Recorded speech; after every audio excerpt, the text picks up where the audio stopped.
The day began like any other, with the usual routine that seemed more automatic than deliberate.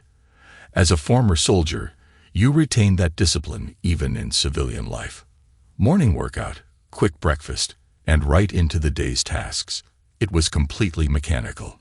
Despite the calm, there was a nagging sense that something was about to change, but I couldn't pinpoint what.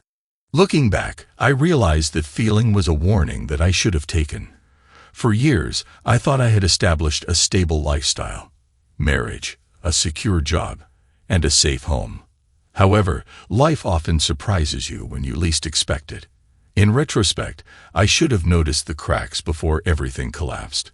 But you cannot change the past. All you can do is brace yourself when the impact occurs. That day, I was caught off guard by a betrayal I never expected. During my time in the Middle East as a Marine, I survived 3 ambushes, each of which taught me valuable survival skills. First, maintain vigilance and anticipate threats. Unfortunately, I overlooked the signs with Tracy and Stanley Cross. Second, seek immediate cover, as I did by retreating to my bedroom. Finally, make a plan to get yourself out of danger. I quickly devised a strategy, changing into casual clothes and discreetly slipping my iPhone into my shirt pocket to record. I went into my dressing room, took a hidden key from an old shoebox labeled Captain B.K. Ramsey USMC, and found my Marine Corps Beretta 9M inside. I'd been married to Tracy for 7 years and had 3 wonderful children, Tyler, who was 7, and twin 6-year-old girls, Beth and Emily. My family was my world, and I tried not to let work interfere with our time together. We lived in a 4-bedroom house in a wonderful neighborhood. Our parents lived nearby and paid regular visits to the grandchildren, as did Tracy's sister. Life seemed perfect until the kids started school and Tracy went back to work. I should have recognized the warning signs, but my faith in Tracy's loyalty clouded my judgment. She began dressing more provocatively. Our closeness dwindled as she spent more time at work. When I asked her about it, she dismissed it, claiming it was a fantastic career opportunity that would benefit us financially. I'd met her boss, Stanley Cross, at several social gatherings and Christmas parties. He was the senior partner in her firm, arrogant and disrespectful. I never trusted him. Tracy appeared possessive, unwilling to leave the office the few times I visited. I hadn't paid attention to Tracy's potential romance with her boss. Things fell apart when the twins finished kindergarten. The kids were spending the weekend with my parents, and I was excited to rekindle our relationship. But when I arrived home that evening, Tracy was already dressed up, looking stunning and clearly ready for a night out. "Wow, you look stunning. If I had known we had a date, I would have rushed home. Just give me a few minutes to freshen up, and I'll be prepared. Where are we going?" I asked, smiling. Tracy smirked, but it wasn't a smile. "Souter, we are not going anywhere." "I am, but not with you," she replied. I was stunned. What exactly are you talking about?" I asked. "I have a date with my boss, Stanley Cross, and that's only the beginning. New rules will be implemented starting now. Stan's picking me up, and I'll be staying with him in a downtown suite tonight and tomorrow. I'll be back Sunday afternoon," she explained calmly. "What are you talking about?" I shouted. "Calm down. This is how it will be.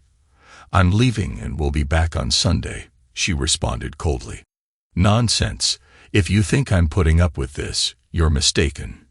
You've left and you won't be returning," I said, my temper rising. "No, Blake, I'm coming home. We are staying married, and I will continue to live here. I love you, but I need more. If you make this difficult, you will be the one who leaves. It would be a shame if our children's father ended up broken in jail. Let's sit down, and I'll explain the changes before Stan arrives in 30 minutes. Tracy was confident that if she had to explain it, I would dislike it even more. "If that guy shows up, he'll get his back kicked in 31 minutes, I replied. "Tracy warned me not to do that. You must listen to what he can do to you if you don't cooperate, and Max will accompany him." Max, his driver and bodyguard. He's big and mean, and he won't hesitate to put you in the hospital." I felt a familiar sense of danger, as if I were in the Middle East again, ambushed on one side and my wife, Stanley Cross, on the other. They had the advantage, and I was trapped. I squeezed past Tracy and went upstairs. "Where are you going?" she demanded. "I need to clean up. I'll be down in 5 minutes," I said, attempting to regain my composure. As a Marine, I learned 3 rules about ambushes: anticipate, take cover, and plan your escape. I missed the first with Tracy and Stanley, but I went back to my room. Then I made a plan. I changed into casual clothes, put my iPhone on record, and slipped it into my shirt pocket. I went to the dressing room and found a hidden key in an old shoebox labeled Captain Beck Ramsey USMC. I found my Marine Corps Beretta 9M pistol, which had saved my life in combat. I loaded the weapon. Tracy called from downstairs. "Blake, get down here, or you will regret it." "I'll be right down. Give me a beer," I said, loading the chamber. I tucked the weapon behind my belt and pulled my shirt over it, making it disappear. I then activated the phone's recording feature, put it back in my pocket, and prepared to confront Tracy.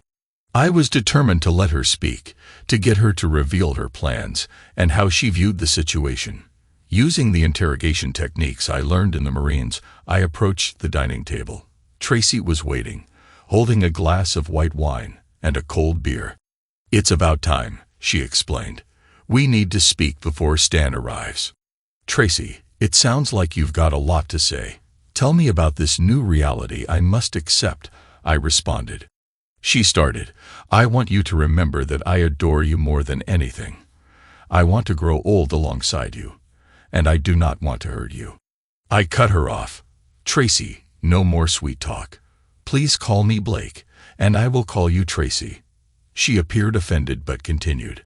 "As of tonight, things have changed, and you must accept that Stan and I have had an affair for nearly 7 months. It began with flirting, and we are now very close. I was flattered by his attention, which led to more." "Clearly, you haven't considered the consequences," I said. "I apologize, Blake, but that does not mean I don't love you. You are still the person I want to spend my life with," she responded. "Good luck with that," I muttered. "Why come clean now, after months of lying?" I asked.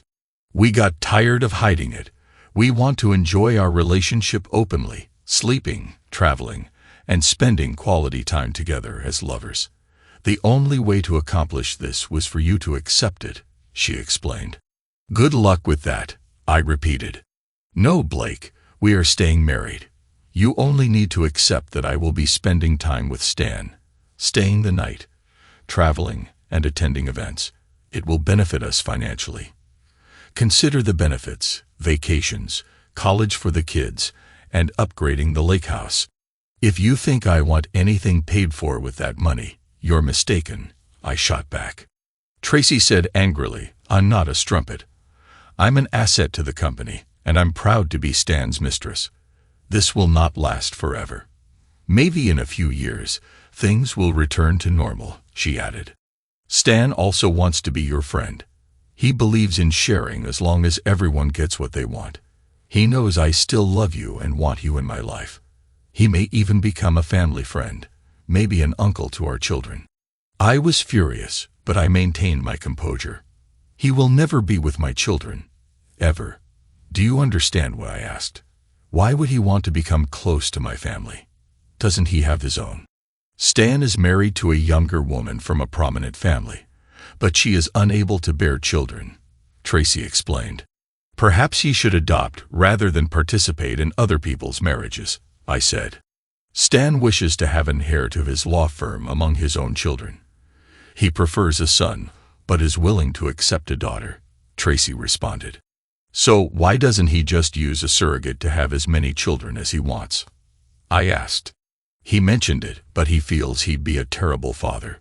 He wants any child to grow up in a loving family," she continued, lowering her head. I could feel my anger rising. "So he wants you to get pregnant and let me raise his child?" Tracy insisted it wouldn't be illegitimate. It would be my child too, and I would love them just as much as you would. Because you love me. Stan would pay us a large sum of money to raise the baby, covering all expenses until they graduated from college. Are you pregnant yet? I asked. She replied, no, but he wants me to stop taking the pill soon. I told him I wanted you to be comfortable with the new arrangement. First, this keeps getting better, I muttered. Tracy became angry. Stop saying it, she demanded. I understand you're upset right now, but we hope you'll come around eventually. Before I could reply, the doorbell rang. Tracy rushed to open the door, and Stan, her boss, entered, wrapping his arm around her and kissing her. This keeps getting better, I repeated under my breath. How did he take it? Stan asked. Not well. I believe you should explain the consequences, Tracy replied. Stan, a tall, slightly overweight man with graying hair, stepped into my personal space with confidence. Mr. Ramsey, we need to talk, he spoke firmly. Talk? I should kick your back, I replied. You could try, he smirked. But my driver will be with you before you know it. You will be in jail tonight, so why not sit down? I sighed, looked at the large man outside the door, and reluctantly sat down. Great. We can now communicate like civilized people. Your wife has agreed to be my personal assistant, which includes some additional responsibilities. We've been enjoying our relationship for 6 months, but we're tired of hiding. You two will make a new arrangement. I'll take care of Tracy's needs most of the time at the hotel or office, but occasionally at your house when you're not there. Do you think I'll accept this? I'll divorce her before I put up with this nonsense, I snapped. Stan stayed calm. Mr. Ramsey, I suggest you reconsider. I'm a powerful lawyer at the largest law firm in town. If you try to divorce her, I will ensure that you lose everything. Your home, money, and children. You will pay alimony and child support while she continues to live with me. You could end up in jail and lose your job. Your family and friends will turn away from you. I sat there stunned, realizing just how far Tracy and Stan were willing to go. Stan knew I would not act rashly now. He warned me that any attempt to fight back would result in severe consequences, including physical harm. He concluded by saying, "Be a good boy and accept this new arrangement. Your wife is an excellent assistant." I turned to Tracy and said, "Would you really do this to me?" She replied, "I don't want to, but I won't have to if you cooperate. This will become second nature to you after a while." Still stunned, I watched them walk toward the door. Just as they were about to leave, I spoke up. "Before you leave, I have a few words to say." Stan rolled his eyes, clearly annoyed. "Make it quick," he began. "After a few drinks, I mourned my marriage. I'm calling your wife to tell her everything. Then I'll call Tracy's sister, Lucy, and have her inform your parents." Stan appeared surprised, because this wasn't the response he expected. "What have you said?" he asked. I ignored him and continued. "Tomorrow morning, I will change all of the locks. After that, I'll take Kate down the street for dinner and dancing. She's been flirting with me for months, and I never considered it before, but things have changed." Tracy appeared to be hurt. "Blake, you cannot do that." I pushed on. "When you return on Sunday, you will find all of Tracy's belongings in the yard. Pick them up before the sprinklers go off on Monday morning." Stan became enraged and clenched his fists as he realized his threats were ineffective. Tracy appeared pained. "One more thing," I added. "On Monday, I'll meet with a divorce attorney. I'll file for divorce on the grounds of infidelity, a name under which you stand as a co-defendant. I'll also sue you for alienation of affection and violating your company's policies. Even if the lawsuits fail, they will publicly embarrass you and harm your reputation." Stan exploded in rage, hurling the overnight bag against the wall and stepping into my personal space, jabbing me in the chest. I resisted the urge to retaliate. "Listen, betrayed man," he sneered. "You don't know who you're dealing with. I'm Stanley Cross, the head of the county's largest law firm. I could legally destroy you in one day. By the time I get to the hotel, you'll be arrested on false charges. Do you think you can fight me? You cannot. I know the cops, the district attorney, and the judges. Everyone owes me favors. If you step out of line, your life will end. Stan was on a roll, so I let him continue. If you go out with Kate tomorrow, the cops will stop. You discover pills in your car, and you'll spend years fighting charges. No lawyer will accept your case against me, and I will continue to enjoy your wife while you are ruined. Do you understand? Betrayed man, I believe you, I responded sarcastically. Stan glared at me. Show some respect. Call me Sir or Mr. Cross. Max will teach you proper manners if you insult him again.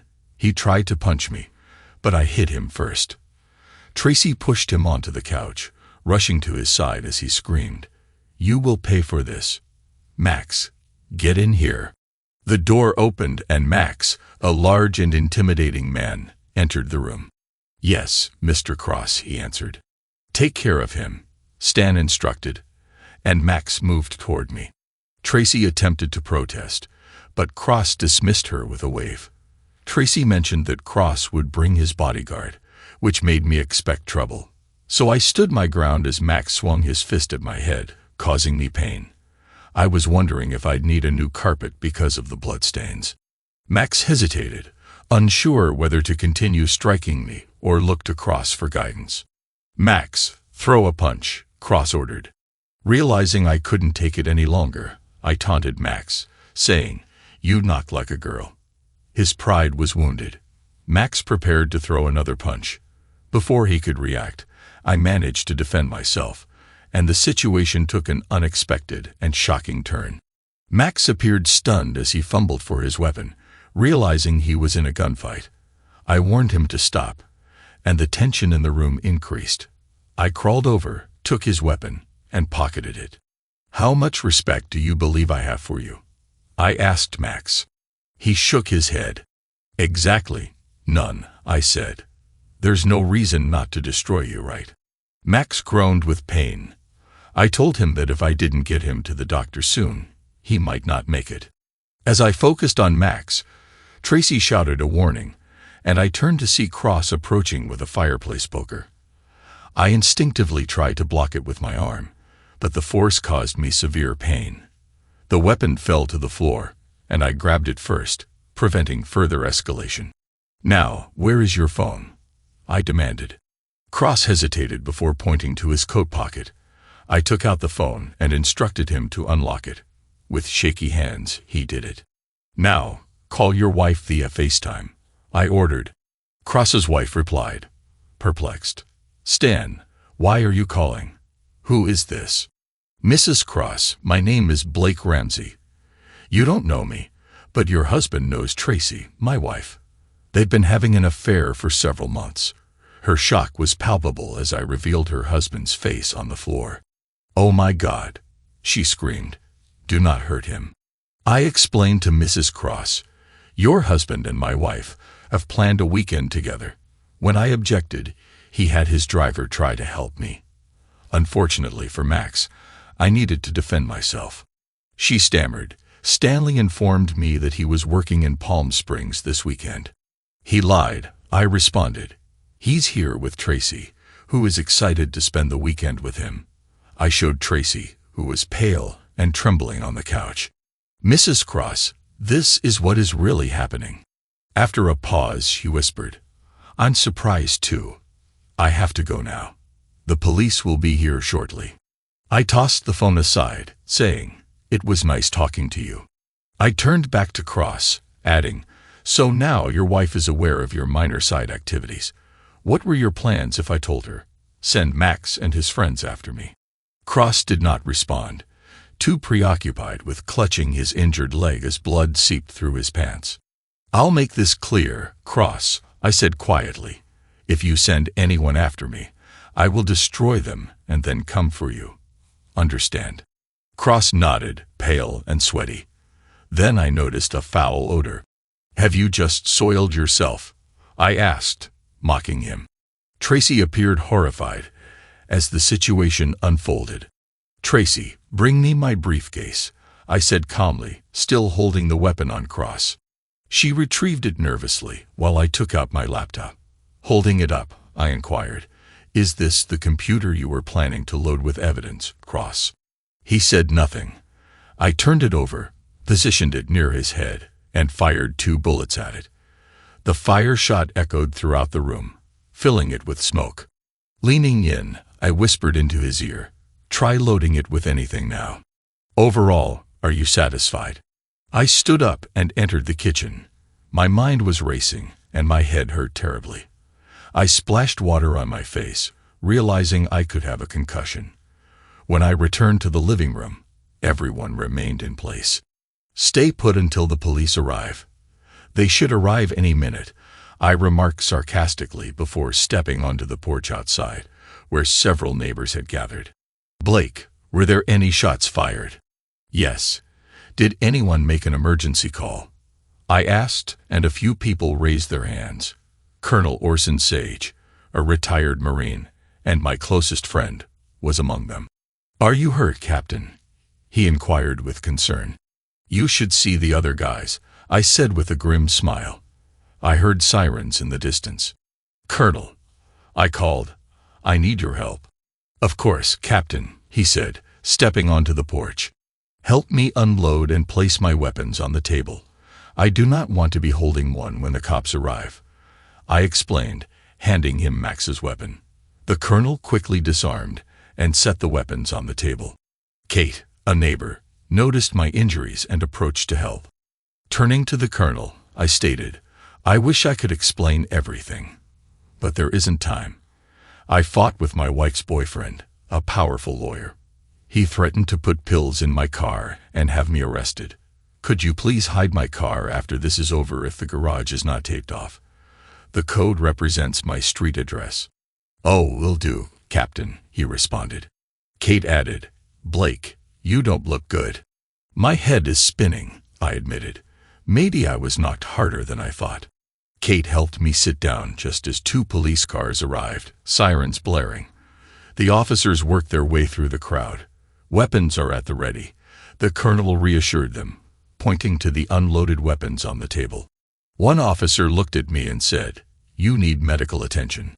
2 ambulances arrived, and medics rushed into the house to care for Max.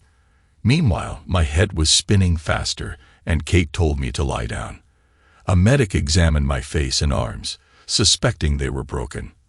I lost consciousness and only vaguely recall Max being carried on a stretcher and Cross, limping to the ambulance. A female officer then led Tracy outside to a police car. She came to a halt when she saw me lying on the porch, tears streaming down her cheeks as she assessed my injuries. "Blake, I am deeply sorry. This is not what I wanted," Tracy cried. "I never meant for you to be hurt." She attempted to reach out to me, but I pushed her away. "Go to hell, Tracy," I said coldly. Her handler quickly led her to the police car. I'm not sure if I passed out or if the medic administered something, but I was out for 3 days. When I awoke, my vision was blurry, but I saw a nurse who appeared to be an angel in white, despite the fact that she was about 60. "Mr. Blake, do you hear me?" she asked. "I am so glad you are back with us." "I must be in the hospital," I replied weakly. "Yes," she confirmed. "You're in Mercy General Hospital. You have been asleep for 3 days." "3 days?" I exclaimed. "Yes, I'll contact the doctor. Simply relax." "My name is Rose," she said politely. When left alone, I assessed my injuries.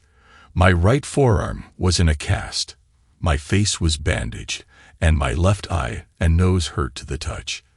Aside from my injuries, I was hooked up to machines such as a saline drip and a blood pressure cuff. I also had a catheter. Rose returned with the doctor, who introduced himself as Dr. York. He informed me that I had a fractured forearm, broken nose, and a black eye. He kept me sedated for a minor concussion. Because it was late, he gave me something to help me sleep until I awoke the next morning. I discovered my left wrist handcuffed to the bed rail. "What the hell?" I exclaimed, tugging on the cuff. "Relax, Mr. Ramsey," said a voice across the room. A middle-aged man wearing a suit introduced himself as Detective Sergeant Hartman. "We were worried you would try to flee," he said. "Run? Under this condition? Why should I run?" I inquired, bewildered. "You're under arrest," Hartman said calmly. "What for?" I inquired, shocked. "Attack with the intent to commit liquidation, attack with a deadly weapon, and unlawful discharge of a firearm," he explained. "Stanley Cross filed the charges on behalf of himself, Max Angelo, and your wife Tracy." "I should have known," I muttered. Hartman then read me my rights and exited the room. Rose returned quietly to monitor my vital signs. I asked if she was aware of the handcuffs, and she confirmed that she had apologized softly. I tried to lighten the mood by joking about taking her out to dinner once this was over. Later, Dr. York assured me that my injuries would heal and informed me that I would be transferred to another room with a different doctor. Soon after, Detective Hartman and some orderlies wheeled me up to the 3rd floor, past a police guard. Once in my new room, the handcuffs were removed, and I was reconnected to the machines. Before leaving, Hartman informed me that I would be appearing in court via video in a few days to enter a plea. He also said he'd arrange for a public defender to meet with me. As I lay in that hospital room, I thought about how quickly my life had turned upside down. I was heartbroken over my marriage and concerned about my children. Where were they? What were they told? Who took care of them? I also wondered about my job, as I had been absent for 4 days without notice. The hospital staff was unable to answer my questions. On the 5th day, a young public defender named Sam Wilton arrived. He went over the charges against me, which were the same ones Detective Hartman had mentioned. He inquired as to how I intended to plead and suggested that I negotiate with the district attorney. Suppose I admitted to some minor charges. I interrupted, saying, "I am not guilty of any charges." Sam appeared surprised but continued. He told me Tracy had been staying with her sister Lucy, and the children were with them. The children were only informed that I would be gone for a long time. When I asked about my job, Sam offered to contact my company and explain the circumstances. As I reviewed the charges, I noticed one for spousal abuse. Sam clarified that Cross added this after Tracy claimed I had slapped her, displaying photographs of bruises on her face and arm. "I did not do that," I protested, but Sam appeared skeptical. I didn't trust him enough to go any further, fearing Cross's influence. "Sam, you must plead not guilty for me," I insisted. He reluctantly agreed but warned that I would have to post bail due to the shooting charges. He seemed skeptical about my innocence. I didn't mention that I had evidence proving self-defense because I didn't want that information to reach the police or the district attorney. Instead, I asked Sam to contact my uncle, Jack Carter, a retired Navy attorney, for assistance. I told Sam to keep this private and only inform Uncle Jack of the charges and my plea. Later that night, Sam confirmed that my uncle would arrive soon and advised me to say nothing but not guilty at the trial. The following day, I was arraigned via video from the hospital. I pleaded not guilty to all charges. The prosecutor wanted me held without bail, but the judge let me stay in the hospital for another 2 days before being transferred to jail. Uncle Jack arrived the day before my transfer and officially took over my case, including permission to visit me. Seeing him moved me to tears. Uncle Jack recognized the gravity of my situation, and following a brief reunion, got down to business. He set up a private meeting to discuss the case and kept me up to date on family matters. He assured me that the kids were fine and would stay with Lucy until the police cleared the house. Lucy was puzzled. Tracy had told her what had happened and the charges leveled against me. But Lucy, who had known me for many years, found it difficult to believe. She was relieved that Uncle Jack was there to help. Uncle Jack then inquired about my side of the story. In hushed tones, I told him everything, including how Stanley Cross, Max Angelo, and Tracy had most likely created a false version of events following my arrest. I also revealed that I had a videotape of the entire incident saved on my iPhone and hidden in a kitchen drawer. Uncle Jack didn't show much emotion, but he appeared relieved that there was potential evidence. He assured me that he'd be my guardian angel throughout this, You concentrate on getting better while I build your defense and prepare to bail. I also asked him to check on my children, and he promised to coordinate with Lucy once I was discharged from the hospital. I was transferred to the county jail. 3 days later, I appeared before the judge, and Uncle Jack was able to get me released on bail, albeit under house arrest.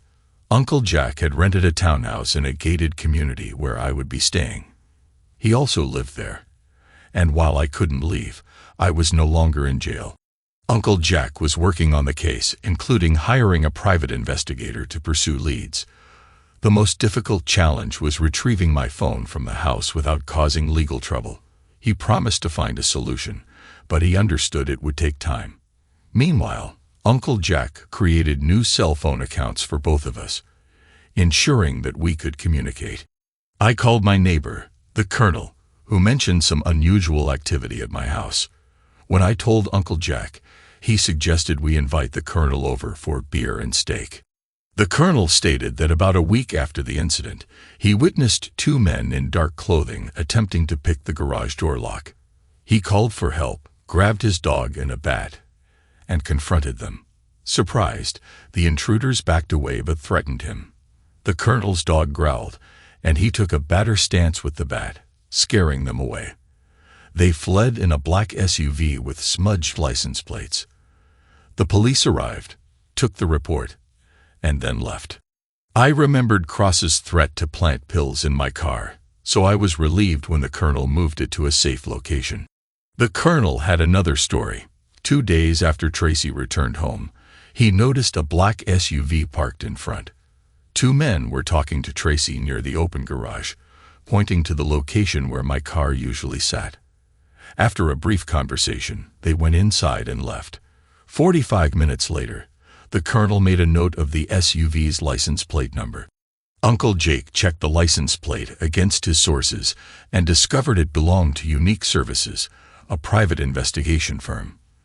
The company only hired Jose Gonzalez and Miguel Ortega, both former police officers with questionable backgrounds. Jose resigned due to a theft issue, and Miguel was fired for falsifying records. Stanley Cross's law firm was among their clients. Retrieving my cell phone from the kitchen became urgent. Uncle Jake called Tracy and suggested they meet to discuss resolving the situation and possibly dropping charges.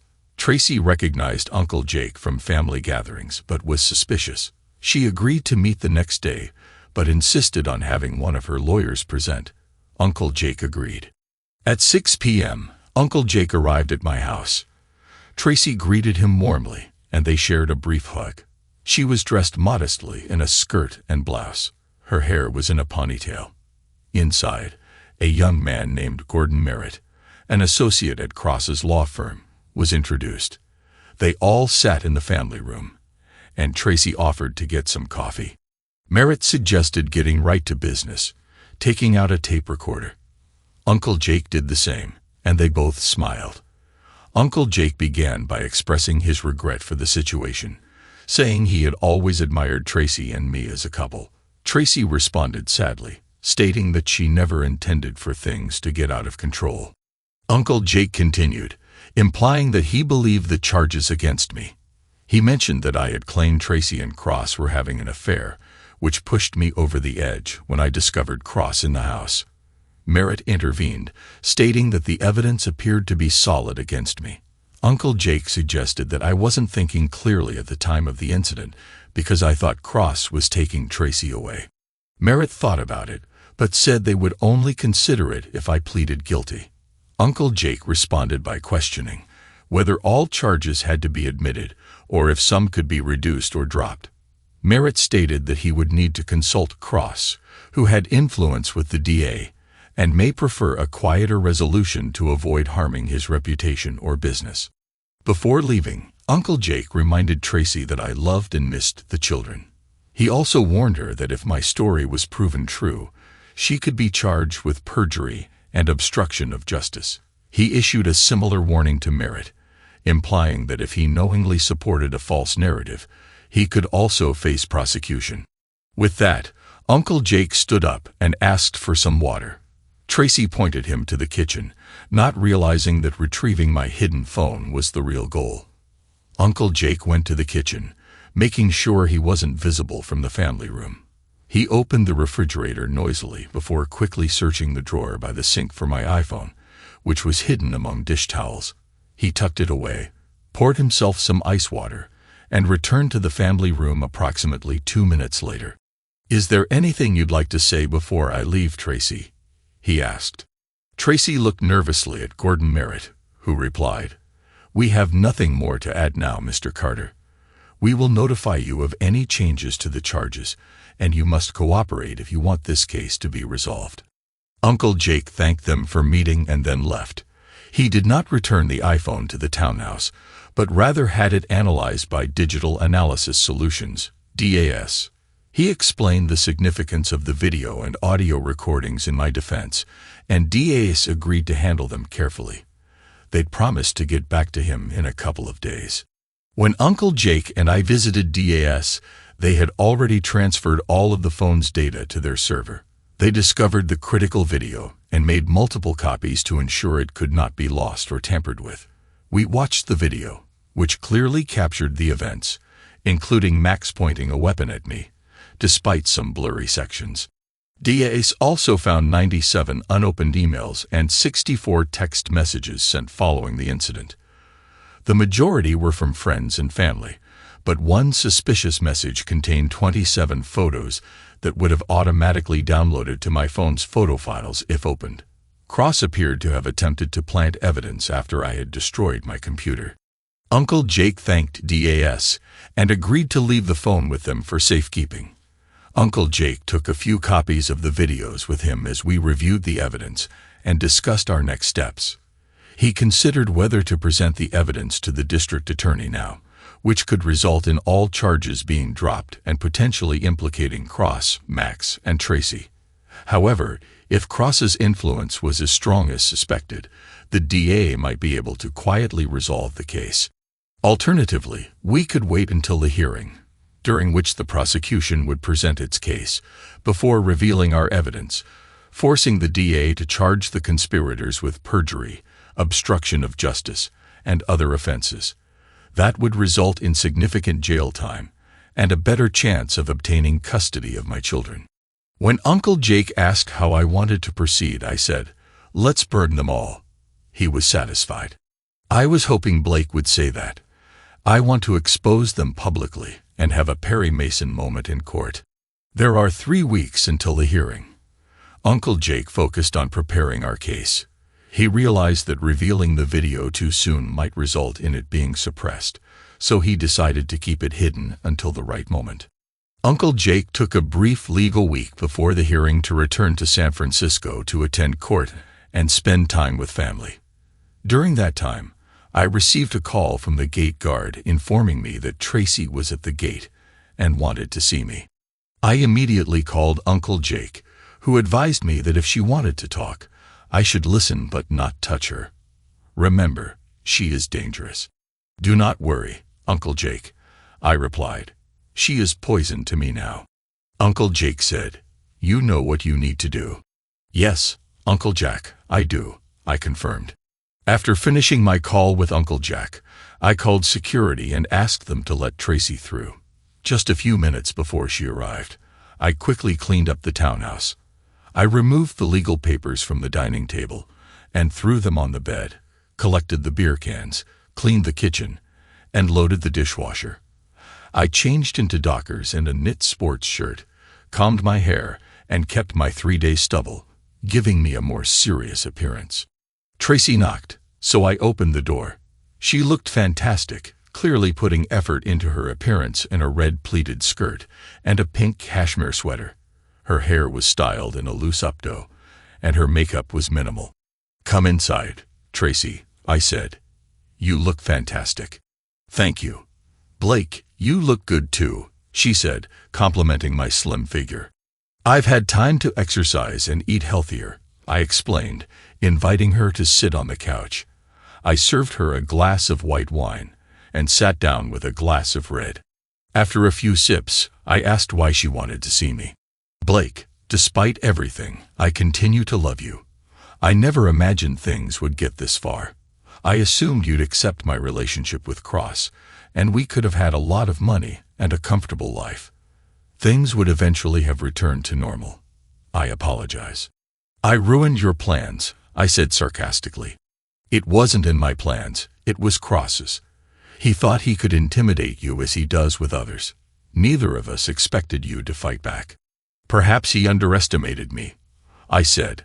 Tracy asked abruptly, "Where's your car?" I smiled slightly. I moved it after Cross threatened to plant pills in it. By the way, what did those men do at the house when you returned? They appeared interested in the garage and my missing car. Tracy hesitated before admitting they intended to plant evidence. I did not want it, but Stanley insisted. You do not appear to mind stacking evidence against me. If you genuinely love me, simply tell the truth and the charges will be dropped. I can't, Blake. I'm in too deep. Stanley has complete control over everything. I guess I am out of luck, I mentioned. I asked, "What's with the accusation of misuse?" Tracy explained that she had seen pictures of my injuries, but I had never touched her. This was Stanley's idea.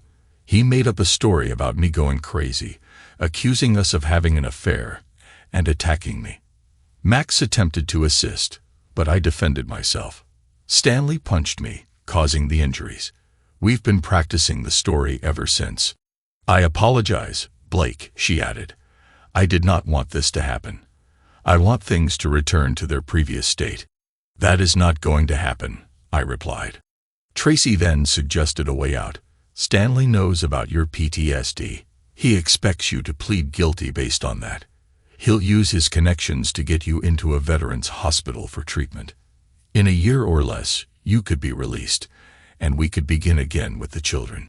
So that was the real reason she came to speak with me. She asked me to volunteer, promising that Cross would help me receive a shorter sentence in a veterans mental institution. I didn't believe any of it, but I didn't tell Tracy. Instead, I went along with her. That sounds good to me, Tracy, but I need some time to think about it. Plus, I need to speak with Uncle Jack. I believe he might agree. In comparison to your testimony, he does not have much evidence to support my case. Cross and Max. Please do it for yourself, Blake, Tracy added. Do it for yourself, me, and the children. In a few years, it will be as if it never happened. It will only be a temporary setback. I doubt it, I said. You have been with another man for months. They wanted me to be a betrayed man for your boss. They threatened to take my children away if I didn't cooperate, and made false accusations that would land me in jail for years. That is a significant stumbling block. That is why I would like you to accept Stanley's offer. It is the easiest way out for all of us. Tracy spoke with tears in her eyes. Like I said, I'll think about it. I replied once more, and we were done. I assumed it was time for her to leave, but Tracy placed her hand on mine and suggested we rest together for a few minutes. I missed having you in my bed.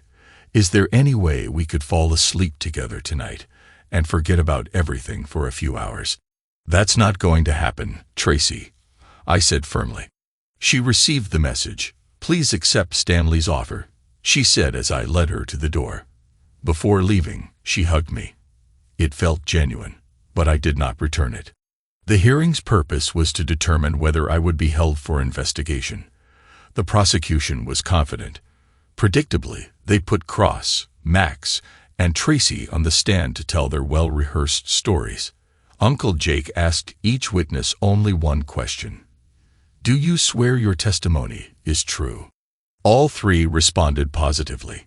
Uncle Jake wanted to go after Doza Miguel and the main witnesses, but proving their attempt to frame me was irrelevant to the charges against me, especially since their efforts were unsuccessful. When the prosecution had finished, it was Uncle Jake's turn. He began with permission from the court. The defense wishes to introduce a videotape of the events as evidence. This tape is exculpatory, Your Honor. Just then, the assistant prosecutor objected, claiming that this was new evidence that had not been presented for review. There is a reason for this, Uncle Jake explained. The defense is concerned about bias from the district attorney in the court, as well as the unfair blocking of our evidence. Do you have proof that the district attorney has been compromised, Mr. Carter? The judge inquired. The proof is in the video, Your Honor, Uncle Jake responded.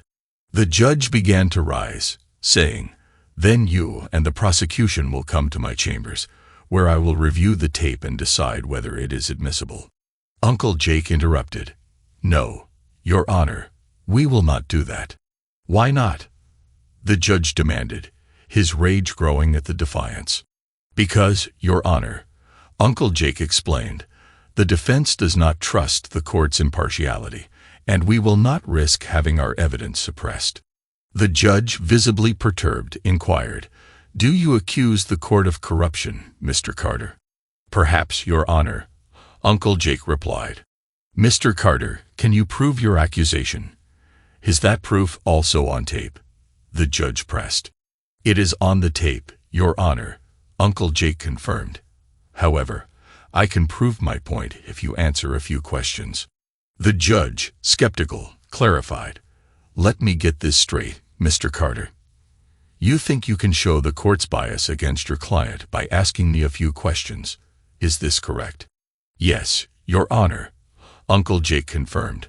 The judge, now intrigued, said, Very well, Mr. Carter, ask your questions. However, if you fail, we will review the tape in chambers, and I will rule on its admissibility. I accept, Your Honor, Uncle Jake agreed. However, if this videotape is found inadmissible and my client is convicted based on the testimony of the 3 prosecution witnesses, I will release the tape to the media and online, regardless of the court's decision. Furthermore, if you do not release the tape, you will jeopardize your credibility. The judge, feeling threatened, stated, I feel like I'm being threatened, Mr. Carter. Before the judge's rage could erupt further, Uncle Jake quickly inquired, Isn't your oldest son in college, Your Honor? He's attending the Air Force Academy, right? Yes, the judge responded. He is a freshman. Isn't it very competitive to get into the Air Force Academy? Uncle Jake proceeded. The judge nodded. It is. Uncle Jake explained.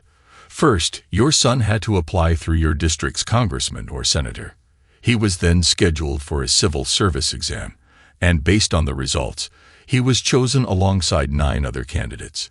He was sent to a nearby Air Force base for a medical examination, physical fitness test, and pilot and navigator aptitude test. In addition, he needed to take college entrance exams. Is this all correct, Your Honor? Yes, the judge responded. He received an A in high school and participated on the swim team each year. You are understandably proud of him, Your Honor. The judge grew impatient and demanded, Mr. Carter, state your point. Uncle Jake pushed on. Your son's application packet also contained 3 letters of recommendation, correct? That's correct, Mr. Carter, the judge confirmed. Your Honor, who were those letters from? Let us see. 1 letter was from his swim coach, and the 3rd was written by his math teacher. Your Honor, Uncle Jake inquired pointedly. The judge hesitated before admitting. Mr. Stanley Cross recommended my son for admission to the Air Force Academy. Uncle Jake seized the moment by saying, Mr. Cross must have known your son very well, unless he fabricated a letter full of lies. The judge clarified, My son worked in Mr. Cross's office during his sophomore and junior years of high school. He wants to become a lawyer someday. So, Mr. Cross is a family friend? Uncle Jake inquired further. He's more of an acquaintance than a family friend, as well as a professional associate in some of the legal organizations to which I belong. So now, Your Honor, you understand the defense's concern about your impartiality in this case. Uncle Jake finished his questioning. The judge responded, You've put me in a position that calls into question my integrity, Counselor. Please know that any association with Mr. Cross will not influence my decisions, but you've brought up an issue of perception. The judge paused for a moment before looking up and saying, Turn on the video, Counselor. Uncle Jake instructed the bailiff to turn down the lights and lower the projection screens on either side of the judge's bench. Uncle Jake turned to me and said, "Showtime, Blake." I pressed the enter key, and the video started playing. The entire scene unfolded in front of the judge, prosecution, and courtroom audience. Cross threatened me, saying, "I personally know the majority of the top police officials. I know many of the attorneys in the DA's office. I've even had fun with some of them." The prosecution bench let out a collective gasp. The assistant district attorney lowered her head to the table and began sobbing. We all stared at her for a moment before she quickly gathered her belongings and exited the courtroom, still crying. Uncle Jake continued to watch the video. Cross, Max, and Tracy attempted to leave the courtroom quietly together, but they were easily noticed. The judge explicitly instructed them to remain seated. The remaining ADAs watched the video until the end. The lead prosecutor stood up quickly, clearly looking for a break. But before he could ask, Uncle Jake said, "I have another video." Uncle Jake played the second video without waiting for permission, explaining that it had been recorded 2 weeks earlier when my wife paid me a visit in my townhouse. He then pressed enter, and the video started. Tracy understood the full impact of the video. It showed her admitting everything Cross had attempted to do to me. She screamed at Blake, "How could you do this to me?" After a few minutes, Cross understood the gravity of the situation. "You are a stupid fool. You allowed him to record you. What were your thoughts?" he exclaimed. Tracy had no idea that when she came to visit me, I had my iPhone set to record everything she said. The phone was on the coffee table in front of her, hidden behind books and papers. I turned it on right before opening the door to let her in. ADA requested a recess to go over the new evidence. Uncle Jake handed ADA DVD copies of the videotapes. The trial was adjourned until the following morning. The following morning, 3 prosecution witnesses were noticeably absent. Instead of the acting district attorney, the county's actual district attorney sat at the prosecution table. The judge let him speak first. "I'll be brief, Your Honor," he said. "First, all charges against Mr. Ramsey are dropped. We believe he acted in self-defense by defending himself against Mr. Cross and Mr. Angelo. It was quite violent self-defense, but it was still self-defense. Second, my office has issued arrest warrants for Mr. Stanley Cross, Mr. Max Angelo, and Mrs. Blake Ramsey for conspiracy to commit perjury, bribery, perjury, assault with intent to cause grievous harm, making false statements to police, filing false complaints, and obstructing justice. Furthermore, my office was informed that Mr. Cross attempted to plant false evidence against Mr. Ramsey. Mr. Angelo and Mrs. Ramsey were aware of this. We have also identified 2 suspects who worked for Mr. Cross and attempted to plant false evidence, and we are in the process of arresting them. Stanley Cross, Max Angelo, and my wife were arrested and later released on bail. The district attorney was furious to learn that Stanley Cross had compromised his office over the years, and he set out to find all of his colleagues who had worked with Cross. Ultimately, all of the defendants were convicted. Stanley Cross was the only one who pleaded not guilty, which turned out to be a mistake because both Max and Tracy pleaded guilty and testified against him. Cross was sentenced to 11 years in prison. Max received a 7-year sentence, while Tracy was sentenced to 5 years.